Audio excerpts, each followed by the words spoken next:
아까 기도 송원이가 기도했는데 이영호 목사님이 말씀 전해주신다 그랬는데 김태용 전도사가 말씀을 전하게 되었습니다. 송원이 미안해. 제가 사진 몇 장을 좀 보여드릴 텐데 이 사진의 공통점을 맞추는 사람에게 이 내돈내산 스타벅스 카드와 오늘 설교를 조금 줄일 수 있는지 주님께 한번 여쭤보는 그런 시간을 제가 가져볼게요. 우리 사진 한번 띄워주세요. 자, 쭉쭉쭉 띄워주세요. 제가 생각하는 공통점입니다. 가회도 있고 학원 강사도 있고 전단지도 나눠주시고 또 건설 현장 많죠?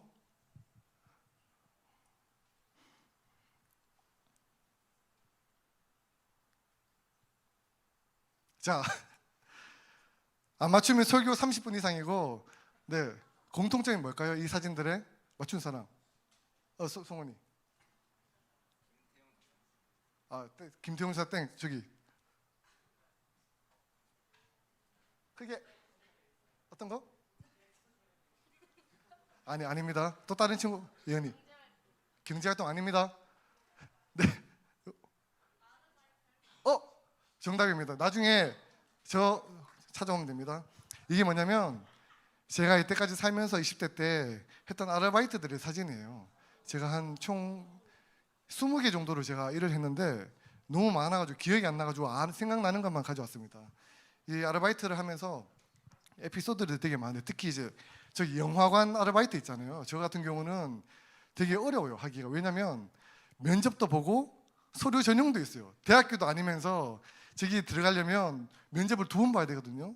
첫 번째 서류 전형에서 그 사람의 외모와 여러 가지 그런 스펙들을 보고 말도 안 되죠. 말은 됩니다. 예, 말은 되지만 그 다음에 면접에서 이 사람이 어떤 성격을 가지고 있나 이런 뭐 물어보거든요. 그래서 다행히 저는 감사하게도 서류 전형도 통과하고 면접도 통과했습니다. 아무튼 그렇게 아르바이트를 하면서 참 이 많은 사람 만나고 많은 것들을 경험했습니다. 근데 제가 여러분 질문 하나 할게요. 제가 이렇게 살면서 20대 때 저렇게 많은 아르바이트를 하면서 살았던 그 이유가 뭘까요? 열심히 살기도 하고 뭐 사람들을 많이 만나면 만날수록 뭐 경험도 되고 뭐 배우기도 하는 것도 많지만 전사님이 저렇게 많이 일을 했던 가장 큰 이유는 뭐냐면 돈이 없었어요. 네, 우리 모든 일생에는 돈이 문제죠. 전사님도 돈이 없었습니다. 왜 없었냐면 제가 일찍 이제 독립을 시작을 했습니다. 지금 이제 그렇게 안 보이겠지만 독립해서 살아간 지 한 17년째 됐거든요. 17년 동안 독립을 하면서 누구에게 이제 용돈을 받을 수 없는 상황에서 일을 하고 그렇게 살아가야 됐습니다. 당연히 이제 용돈을 못 받으면 어떻게 됩니까? 차비, 학교 갈 차비 제가 벌어야 되죠. 뭐 친구들 밥약속, 선후배 밥약속 누가 돈 냅니까? 제가 돈 내야 되죠. 뭐 신발, 옷, 바지 뭐 전부 다 제 돈으로 다 이렇게 사야 되거든요. 그래서 하루 한 달이라도 아르바이트를 안 하게 되면 한 6, 70만 원 정도가 이제 구멍이 생깁니다. 구멍이 생기면 어떻게 되죠? 밥을 굶거나 아니면 휴대폰이 끊기거나 그런 상황들이 이제 발생을 하게 됩니다. 제가 당시 살았던 그 고시원인데요. 이거는 조금 깨끗한 편입니다.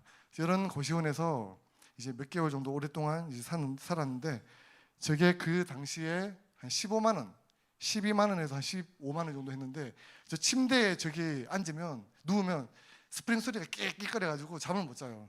잠을 잘 못 자고 여기 고시원에 들어오시는 대부분의 이렇게 사람들을 통제가 안 돼가지고 술 먹고 들어오시고 뭐 남자 여자 이렇게 싸우고 막 난리가 아닙니다. 그리고 아침마다 씻으려면 공동 화장실이 있거든요. 공동 화장실. 몽골 간 친구들 아마 이해할 건데 공동 화장실에 변기가 하나 있고 칸막이가 쳐져 있고 바로 옆에 샤워실이 있어요. 딱 한 개.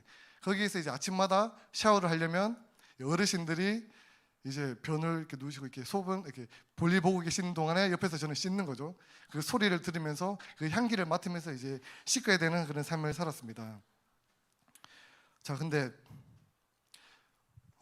제가 고3 때 예수님을 믿었는데 예수님을 믿으면 복을 받고 삶이 형통해지고 우리 고등학생들은 이제 대학교도 잘 가게 되고 뭐 돈도 많이 벌고 좋은 직장을 얻게 된다 이런 이야기들을 많이 하잖아요. 한 10년, 20년 전에는 이런 이야기들이 더 많았습니다. 더 많아서 예수님만 잘 믿으면 복 받아. 너 교회만 열심히 나오면 너 좋은 대학교 갈 거야. 이런 이야기들이 되게 많았습니다. 저도 그렇게 많이 듣고 살았거든요. 그런데 여러분, 예수님은, 하나님은 교회를 열심히 다녀도, 예수님을 잘 믿어도 가끔은 아니죠. 종종, 자주 어려운 환경으로 더 내몰기도 하십니다. 더 어려운 환경으로 우리를 몰고 가고, 어려운 환경 속에서 우리가 살아가게끔 하나님은 그렇게 만드십니다. 가정 상황은 더 나빠지죠. 부모와의 관계도 나빠집니다. 부모와의 관계도 더 나빠져요. 예수님을 믿는 가정 안에서도. 그리고 친구들과의 관계도 안 좋아지고, 여러분 고등학생 같은 경우는 성적도 떨어지고 학교도 떨어지고 이제 엄청난 고난들이 많이 생깁니다. 그리고 미래를 생각해 보면 눈을 딱 감고 나는 미래에 뭘 하지? 뭘 먹고 살지? 이런 고민을 하게 되면 막막한 그런 그런 막막한 마음만 생깁니다. 그래서 어떻게 됩니까? 현실을 부정하고 피하게 됩니다. 저 또한 이제 20대 때 그런 생각들을 많이 하면서 참 많은 고민을 했는데, 그러던 중에 하나님은 저에게 요셉을 통해서 많은 것들을 깨우쳐 주셨습니다. 오늘 저희가 읽은 창세기 39장 1절인데요. 39장 1절은 이렇게 시작을 하고 있습니다. 한번 띄워주시겠습니까? 39장 1절이, 자, 시작하자마자 요셉이 이집트로 끌려갔다. 그리고 요셉을 이집트로 끌고 간 이스라엘 사람들은 바로의 신하인 경호대장 이집트 사람 누구에게? 보디발에게 요셉을 팔았다. 자, 여러분, 파란만장한 요셉의 스토리 잘 알죠? 요셉 총무가 되고 나라를 이끌어가는 그런 총무가 된다, 위대한 요셉이 된다. 그 모든 그 스토리의 첫 시작이 어떻게 되고 있습니까? 요셉이 이집트로 끌려갔다라고 이제 시작을 하고 있습니다. 그 요셉의 그 스토리, 파란만장한 스토리, 요셉의 의사와 아무 상관이 없어요. 요셉의 의사와 아무 상관없이 부모로부터 떨어지고 가족으로부터 떨어지고 저 멀리 애굽 땅, 이집트 땅으로 끌려갑니다. 그 끌려가는 요셉이 이집트로 끌려갔다라고 시작하면서 요셉의 스토리가 시작이 되고 있습니다. 여러분, 이게 글로만 읽어서 잘 실감이 안 되죠. 요셉이 이집트로 끌려갔구나. 요셉이 팔렸구나. 뭐 그럴 수 있지. 이렇게 생각할 수 있겠는데, 제가 사진을 하나 보여드릴게요. 자, 지리 잘 모르지만 지도 저 오른쪽 위에 동그라미 쳐진 곳 있죠. 저기가 요셉이 팔렸던 지점인데 도단이라는 곳입니다. 저기서 왼쪽 밑에 쭉 내려가죠. 저기 이제 이집트인데 저 거리가 한 500km 정도 됩니다. 500km. 자, 여러분, 500km면 어느 정도냐면, 자, 영락교회에서 경부 고속도로 타고 열심히 차를 타고 달려가면 한 부산역까지 한 400km 정도 걸립니다. 근데 그거보다 더 먼 100km를 500km를 요셉은 이렇게 걸어간 것도 아니고 온몸이 묶인 채로 포박된 채 끌려갔어요. 이집트로. 걸어서 25일에서 한 달 정도 걸린다고 합니다. 대략 한 달 정도를 막 끌려가면서 오만 생각이 다 들었을 겁니다. 자, 어떤 걸 봤냐면, 자, 사진 보여드릴게요. 자, 한 달 동안 끌려가면서 저기 지중해 보이죠? 그레이트 씨. 지중해 안에 튼 태양도 보게 될 것입니다. 지중해에 뜬 태양도 아침마다 보게 되죠. 그 다음에 왼쪽에 보면 평지에 곡식과 단들이 무성하게 보이고, 그리고 밤마다 뭐 보일까요? 밤마다 눈을 뜨면은 달과 별들이 이제 보이게 됩니다. 자, 태양과 곡식과 단, 그리고 이 수많은 달과 별들을 보면서 요셉이 무슨 생각을 했을까요? 아마 요셉이 형에게 미움받은 가장 큰 이유인 그 꿈들이 생각이 났을 겁니다. 무슨 꿈이냐면, 요셉의 꿈에서 곡식과 단들이 나에게 절을 했어요. 해와 달과 별들이 11개의 해와 달과 별들이 나에게 절을 했습니다. 그 꿈을 형에게 이야기했잖아요. 형, 나 이런 꿈 꿨어. 나 꿈에서 11개의 그 곡식 단 그 해와 달 별이 나한테 절하던데, 이렇게 인사를 했잖아요. 이렇게 이야기를 했잖아요. 그 아마 꿈이 생각이 났을 겁니다. 그 꿈이 생각나면서 뭐 미안한 마음도 들었겠죠. 내가 왜 그 이상한 말을 해가지고 이렇게 고난을 당할까, 이런 생각도 하겠지만 아마 하나님께 이렇게 여쭤봤을 것 같습니다. 하나님, 제 꿈에서 곡식과 단들 그게 나한테 절을 했는데, 해와 달 별 그게 나에게 절을 했는데 지금 내 꼴은 뭡니까? 하나님, 이 끌려가고 있는 이 꼴이 뭡니까? 하나님이 저에게 보여주신 꿈, 그 비전, 그거 다 거짓말 아닙니까? 하나님? 저 못 믿겠어요. 저 이제 하나님 못 믿겠습니다. 아마 이런 생각을 아마 했을 것 같습니다. 자, 그렇게 한 달 가량을 이집트로 끌려가는 시간이 끝나고 이제 39장이 시작이 되는 거죠. 1절에서 아까 뭐라고 했습니까? 1절 다시 한번 띄워 주시겠습니까? 요셉이 이집트로 끌려갔다. 이제 요셉의 스토리가 시작되는 거죠. 근데 아이러니한 건 뭐냐면 조금 의미심장한 말이 있습니다. 2절 한번 보여 주시겠습니까? 자, 요셉이 끌려갔다. 그 다음에 하시는 말씀이 근데 주님께서 요셉과 함께 하신다라고 이야기합니다. 아까 우리 영고찬 찬양대가 말했던 것처럼 주님이 동행하고 계신다, 이렇게 이야기를 하고 있는 겁니다. 저는 이 구절을 읽으면서 의문이 생겼습니다. 하나님, 요셉과 주님께서 함께 계신다? 근데 왜 애굽으로 팔렸을까요? 오케이, 애굽으로 팔린 건 오케이. 애굽으로 팔린 건 오케이인데 근데 왜 하필 그렇게 노예로 끌려가서 저 먼 땅으로 포박된 채 그렇게 한 달 동안 고생을 받았을까요? 근데 여기서 끝이 아닙니다. 요셉이 경호대장 보디발의 노예로 열심히 일을 하게 되죠. 일을 해서 성공을 하게 됩니다. 근데 또 위기가 찾아옵니다. 어떻게 됩니까? 보디발의 아내가, 이집트의 경호대장 보디발의 아내가 요셉을 유혹합니다. 요셉, 나와 함께 가자, 나와 함께 동침하자라고 이제 유혹을 하게 됩니다. 그래서 남자들은 잘 알 거예요. 남성들은, 우리 남자 학생들 잘 알 겁니다. 여성의 유혹이 쉽지는 않아요, 뿌리시기가. 근데 요셉은 저의 이야기가 아니고 보통 일반적으로 그런 유혹들이 쉽지는 않아요. 쉽지는 않은데 요셉은 훌륭하게 뿌리칩니다. 훌륭하게 뿌리치고 도망가게 되죠. 옷을 딱 내버려두고 도망갑니다. 그런데 어떻게 됩니까? 그렇게 의로운 행동을 했는데도 불구하고 우리 3절 한번 보겠습니다. 3절, 20절입니다. 20절 어떻게 됩니까? 요셉의 주인은 이 보디발입니다. 보디발은 요셉을 잡아서 감옥에 가두었다. 그곳은 왕의 제수들을 가두는 곳이었다.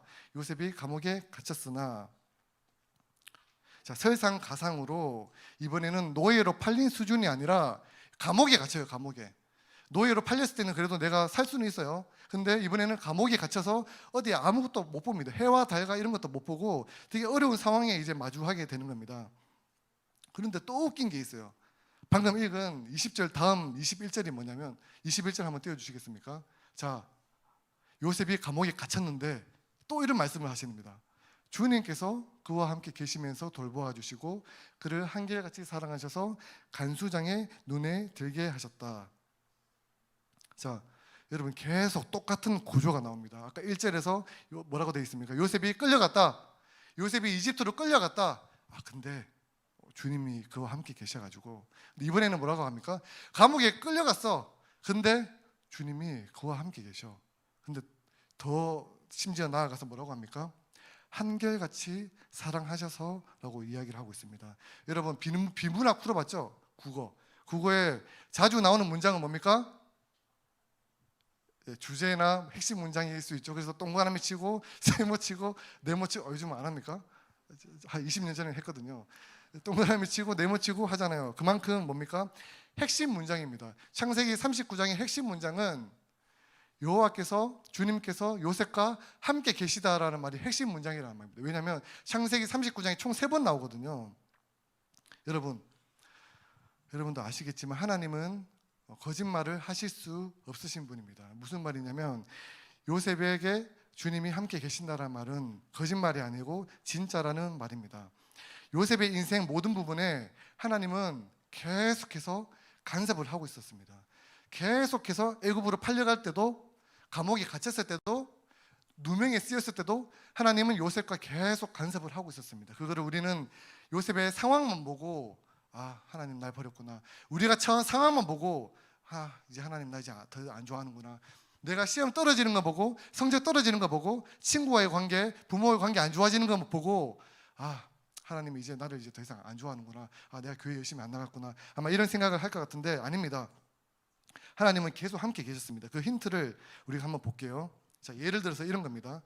이집트의 노예로 끌려갈 때 하나님은 아주 선하게 간섭하셔서 다른 상인이 아니라 이집트 경호대장 보디발에게 팔리게 하셨습니다. 만약에 보디발이 아니라 일반 상인에게 팔렸으면 평생 노동만 하다가 아마 목숨을 끊었을 겁니다. 목숨이 죽는 그런 순간에 이르렀을 겁니다. 또 뿐만 아니라 보디발의 아내 때문에 누명을 쓰고 감옥에 갇혔죠. 감옥에 갇혔을 때도 일반 감옥이 아니라 왕의 죄수들을 가두는 그 감옥에 요셉을 갇혔습니다. 일반 감옥이랑 왕의 죄수들을 가두는 감옥은 달라요. 원래 옛날 이집트 법률에 따르면 요셉의 경우 원래는 사형이에요. 즉각 사형. 너 핑계 듣고 싶지 않아. 핑계 필요 없어. 너 그냥 바로 사형. 사형이 아니면은 태형 천대를 그 자리에서 바로 때리는, 아마 이게 고대의 그 법률이었는데, 하나님은 선하게 간섭하셔서 애굽으로 요셉으로 하여금 그 죄수들을 가두는 감옥으로 가게 합니다. 그리고 뿐만 아니라 만나는 모든 사람마다 은혜를 베풀어 가지고 요셉을 좋아하게 합니다. 요셉 되게 괜찮은 사람 같아. 내가 한번 써보지. 요셉 저 친구 되게 괜찮아. 눈이 초롱초롱하네. 저 친구 내가 한번 써보지. 이렇게 요셉을 계속 간섭하고 계십니다. 근데 중요한 건 요셉도 알고 있었습니다.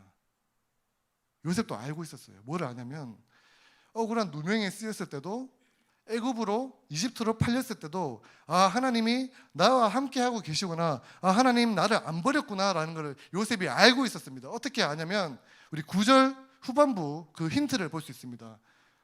자, 우리 이거 한번 읽어볼게요. 시작.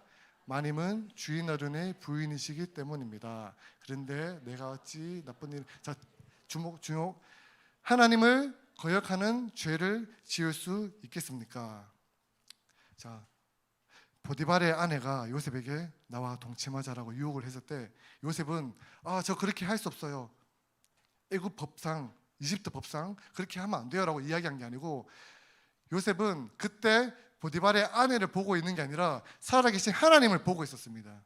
하나님을 보고 있었고 하나님을 의식하고 있고 하나님께 자기의 눈을 고정해서 보고 있었습니다. 그래서 보디발의 아내에게 하나님 죄송해요. 저는 하나님 때문에 하나님 앞에서 그렇게 죄를 범할 수 없기 때문에 저는 같이 동침할 수가 없습니다 하고 도망을 가버린 겁니다. 여러분, 예수님을 잘 믿어도, 이제 말씀을 좀 정리하겠습니다. 여러분, 예수님을 잘 믿어도 우리의 상황은, 우리가 처한 상황은 바뀌지 않을 수 있습니다. 다시 말해서 드라마틱하게 안 바뀌어요. 사람들이 많이 하는 간증들 그럴 수 있습니다. 간증도 가능하고 하나님 특별하게 인도하시는 경우도 있지만, 보통의 경우는 우리의 처한 상황이 많이 바뀌지 않아요. 아까 소두에 제가 아르바이트 이야기를 했었는데, 제가 아르바이트 참 많이 했는 모든 것 중에서 가장 힘들었던 시간이 언제였냐면 그 야간 편의점 하는 시간이 있었습니다. 야간에 제가 투잡을 뛰었었는데 이 주말마다 야간 편의점을 했어요. 제가 미아 사거리 쪽에서 제가 아르바이트를 했었는데, 거기에 오는 손님들 대부분이 술 취한 고객이 많았어요. 그 술 취한 고객들이 와가지고 저에게 어떻게 하냐면, 이게 돈입니다. 돈을 주고 탁 던집니다. 그리고 뭐 담배 하나 줘, 이렇게 손가락질합니다. 그리고 참을 수 있어요. 괜찮아요. 그럴 수 있죠. 그리고 손가락질하면서 맥주 하나 가져와, 소주병 하나 가져와. 이것도 오케이. 왜냐면 술 취해서 이성을 잃었기 때문에 뭐 여러 가지 그러면 안 되지만 참을 수 있었습니다. 근데 과장이 아니고 맥주병을 가지고 와서 저에게 협박을 하는 경우도 있었고요. 그 주위에 노숙자분들이 많았는데 노숙자분들이 와가지고 집단으로 저를 폭행한 적도 있어요. 그렇게 맞으면서 경찰을 부르고 도망가고, 새벽 막 4, 5시에 막 그렇게 뛰어가고 막 그랬던 적도 있습니다. 그렇게 열심히 일을 하고 돈을 벌어도 학비 못 냈어요. 학비도 못 냈고 휴대폰 끊겼습니다.